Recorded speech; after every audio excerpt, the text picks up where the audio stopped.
অসাধারণ ক্রাঞ্চি, অসাধারণ ক্রিস্পি একটা চিকেন ফ্রাই নিয়ে আসলাম আমাদের সকল সোনামণিদের জন্য।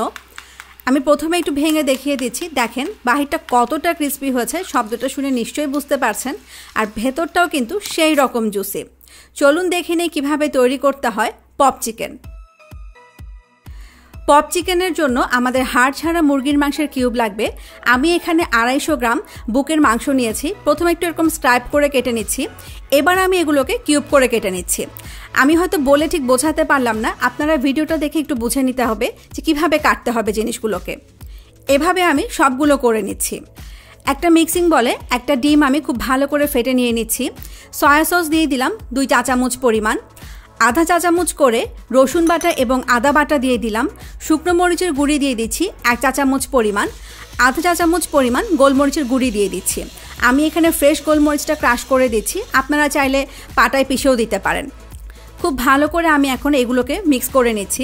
আপনারা যারা বিদেশে থাকেন তারা কিন্তু এই আদা রসুন বাটার পরিবর্তে পাউডারও ইউজ করতে পারেন। মিক্সটার মধ্যে কিউব করে কেটে রাখা মাংসের টুকরোগুলো দিয়ে দিচ্ছি।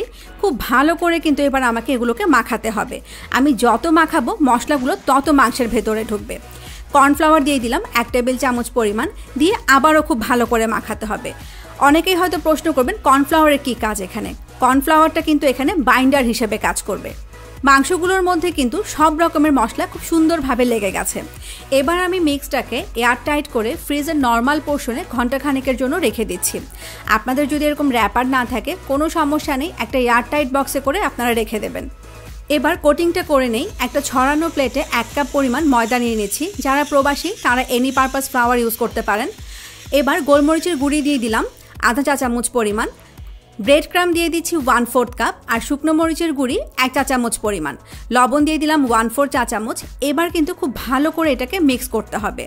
রেশিওটা কিন্তু আপনারা একটু খুব ভালো করে মনে রাখবেন। এই রেশিওটার উপরেই কিন্তু এই পপ চিকেনের ক্রিস্পিনেসটা ডিপেন্ড করবে।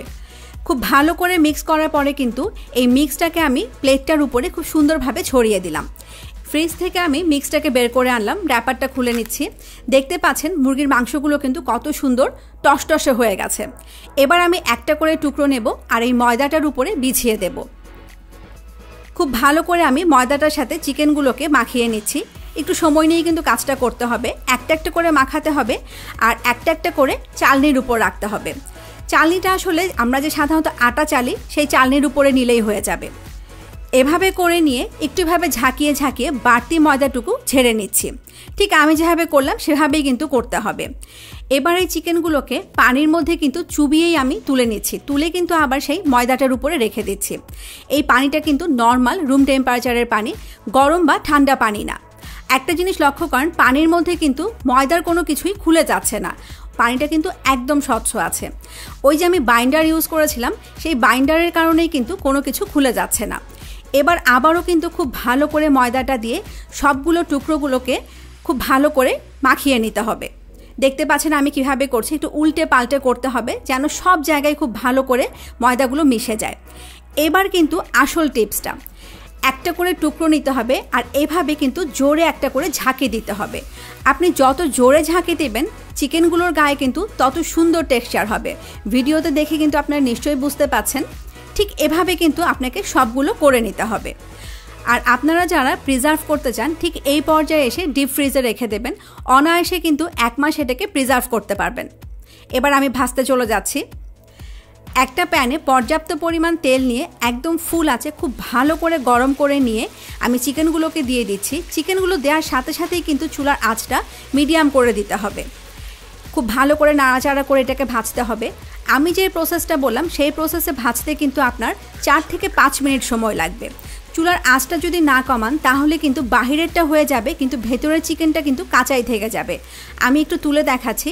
আপনারা যারা ডিপ ফ্রিজ থেকে বের করে এটাকে ভাজবেন তারা কিন্তু অবশ্যই আগে রুম টেম্পারেচারে এনে তারপরে ভাজবেন। দেখতে পাচ্ছেন শুকনো মরিচের গুঁড়ি দেওয়ার কারণে কিন্তু কত সুন্দর একটা লাল লাল টেক্সচার এসছে। পপ চিকেনগুলো কিন্তু হয়ে গেছে। এবার একটা ঝাঁঝরিতে তুলে নিয়ে বাড়তি তেলটুকু ঝাড়িয়ে আমি পরিবেশনে চলে যাচ্ছি। রমজান মাসে আমাদের অনেক সোনামণিরাই কিন্তু রোজা থাকে। তো সারাদিন রোজা থাকার পরে যদি বাড়িতে তৈরি একটা এরকম হেলদি আইটেম আপনারা তাদের সামনে ইফতার দিতে পারেন তাহলে তারাও কিন্তু খুশি হবে, আবার আপনারও ভালো লাগবে। আবারও দেখা হবে অনলাইনে নতুন কোনো রেসিপি নিয়ে। সবাইকে রমজানের শুভেচ্ছা দিয়ে এখনকার মতো এখানেই শেষ করছি। ভিডিওটি দেখার জন্য সবাইকে অসংখ্য ধন্যবাদ।